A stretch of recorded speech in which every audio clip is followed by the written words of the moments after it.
Jesus said, I am the way and the truth and the life. In the name of God, Father, Son, and Holy Spirit. Happy Mother's Day. This is an awesome day. We honor our mothers, and we struggle with lots of mixed emotions today. There are mothers who are at home trying to do their jobs while they're watching their children and cooking meals and struggling. There are others who are grieving because they have lost a child, or their family is far away from them, or they are not in good health. And we all struggle with wanting the perfect mother, the one who loves us unconditionally, who is always there for us. And the reality is the mother we really seek is God, that divine love that embraces us, forgives us, and calls us to be the best of who we can be. Jesus is with his disciples on this fifth Sunday of Easter, and it's the farewell discourse in the Gospel of John. And he is trying to explain to them his departure and that he will return. They can't possibly understand it.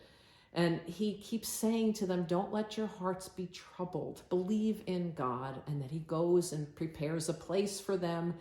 And Jesus says, you know where I'm going. And Thomas says, we don't. And then Jesus says this beautiful sentence, I am the way, I am the road to that place. I am the truth about everything on earth. And I am the life. I am about real life, not the pretend life that we see in TV ads and commercials, the life that we always think we're failing at. And then Philip says, show us the Father and we'll be satisfied. And Jesus is exasperated with the disciples, I imagine, at this point. And he says, don't you get it? The Father dwells in me, and I dwell in the Father. This indwelling Christ is what Christianity is all about. And when I think of all of you in our parish, part of the reason why our parish is so strong is because so many of you have faced death and have realized the importance of the indwelling of Christ. You have lost children, you have lost daughters, you have lost husbands, you have lost parents and grandparents, you have lost close friends. This week there were the death of an uncle and the death of a brother. And we're constantly, especially in this time of pandemic, hearing about death. Just remember that that first Easter was so difficult for the early disciples. It was chaos. It wasn't clarity all the way. It was an awful feeling in the pit of their stomachs, incredible grieving at the foot of the cross, running away, being afraid for their own lives. It was about despair, and it was about thinking that they had found the answer to life on earth and figuring out that they hadn't. And then Easter Sunday, as Christ appeared to people individually, and then 500 at one time, over days and over weeks, that's when it became clear that he was talking about such a profound message that it took a while to take it in. And that's exactly the way it is with us in our own lives. We don't get it right away. It takes us a while. And we're all in different positions, different places in our journey, in our life's journey. That's why we need each other.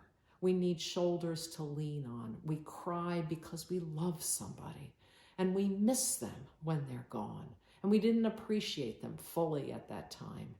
And yet that communion of saints surrounds us in all that we do. In the Acts of the Apostles, we have a short passage about the stoning of Stephen. Stephen was one of the deacons that was chosen because he was full of faith and full of the Holy Spirit. He was an awesome, awesome disciple. And he had been there. He had been a witness to Christ's resurrection. And so in this passage, he has just given a beautiful sermon. And he has explained everything. And at the end, I'm sure he's looking at their faces and realizing that they don't appreciate this counsel, what he's telling them about Jesus. And he starts telling them that they're stony-faced, they're cold of heart, they don't get it. And they get so angry at him that they take their robes off, throw it at the feet of Saul, who we know is young, who becomes the Apostle Paul, but not before he has a conversion, and they stone Stephen. Stephen drops to his knees. He sees a vision of Jesus Christ standing next to God, and the heavens have opened for him. And in that moment, it gets them so angry that they throw rocks at him. And he falls to his knees. He asks that God would take his spirit. And he also asks that this sin may not be held against them. And you get the feeling he's talking about Saul and he doesn't even know it. And he dies. It is said that he had the face of an angel. He was a profound believer, and his journey helped so many others. On our own journeys, we need to be fed like infants, as it says in 1 Peter, like infants with that spiritual milk. And then we become God's own people. We become the royal priesthood. We become something more than ourselves. We become a community. We are connected by that indwelling Christ, that love that shows us a way to live on earth that's different than other people who don't believe in anything. That the truth is that we are loved. The lies we hear all the time is how we have failed. That unbelievable gift of forgiveness through Christ is huge. That is the core of everything. And that in that we live in a life of hope and joy. And it makes our life on this earth better because of our love for Christ, knowing his love for us, and that communion of saints that we share on earth and in heaven. I remember, and I talk about this all the time, my own faith, my own conversion, the reason I'm a priest has to do with the death of people that I loved. And finally being given that gift of faith, of knowing that there is something beyond, of sitting with my mother as she was dying. And I realized I would describe her as they described Stephen. He had the face of an angel. My mother looked angelic as she was dying, and it felt like she was flying away, and I was jealous that she was abandoning me. We all have a vocation and a role, and I have to tell you, if you become a mother, you have to learn how to be a mother. It's not something that you know all the aspects of it, because you are learning about a different kind of unselfishness that you don't necessarily know by yourself. And so you make mistakes. I apologize, kids. I wasn't always the perfect mother. But you learn about that love that transcends everything. Jesus is talking about getting out of your head. Stop asking questions. Just live with your heart. Watch what I'm doing. Watch how I wash your feet. Watch how I love you and how everything is transformed because of that. We are stronger because we know death, and we know that there is life beyond death, and we understand that we are all one, that God's love embraces all of us.